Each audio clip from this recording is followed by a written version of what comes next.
Assalomu alaykum hammaga. Hozir sizlarga A9 mini kamerasini qanaqa ulashni ko'rsataman.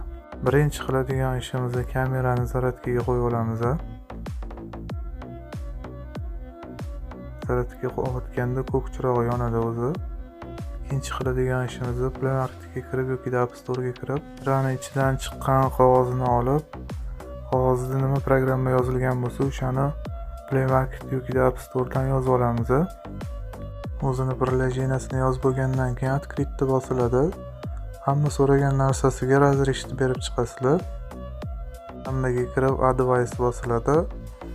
Pastdagi kiriladi. Connect qilasizlar. Connectdan keyin Wi-Fi antennasini qidiradi o'zini kamerani. Agar bu yoqda chiqmaydigan bo'lsa, mode knopkasini bosib turasizlar. Ko'k chirog'i margat qilguncha o'chib yonishni poylaysizlar. O'chib yongandan keyin bu yoqda уже mana chiqdi antennasi. Antennasiga ulanasizlar kamerani. Ozgina poylab tursanglar, уже yana bitta razрешение so'rash kerak bo'ladi. Razрешение bergandan keyin mana o'zini antennasida ishlayapti. Hozir kameramiz ko'rsatyapti. Endi buni uyingizdagi Wi-Fi ga ulamoqchi bo'lsanglar, tepada настройка bor. Shu настройкаning ustiga bosiladi. Wi-Fi tanlaysizlar. Qaysi Wi-Fi ga ulamoqchi bo'lsanglar, men hozir o'zim ishxonamdagi Wi-Fi ga ulayman. Wi-Fi parolini faqat to'g'ri yozib olishinglar kerak bo'ladi.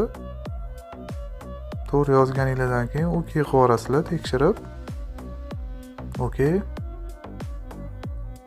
Ozgina kutib turasizlar. Nazar. Hozir men Wi-Fi larni o'chiraman, telefonni o'zini internetiga o'tib olaman. Mana onlayn ko'rsatdi uje. Bo'ldi, masofadan turib ham, boshqa shahardan turib ham bemalol ko'rsanglar bo'ladi. Kamera bo'yicha qanaqadir savollaringiz bo'lsa, bemalol telefon qilsanglar bo'ladi. Nomer yozib qoldiraman. Video sizlarga foydali bo'lgan bo'lsa, obuna bo'lishni unutmang. Kim qaysi kamerani ulashga qiynalayotgan bo'lsa, bemalol murojaat qilsanglar bo'ladi. Qanaqadir savolingiz bo'lsa, kommentariyaga yozinglar.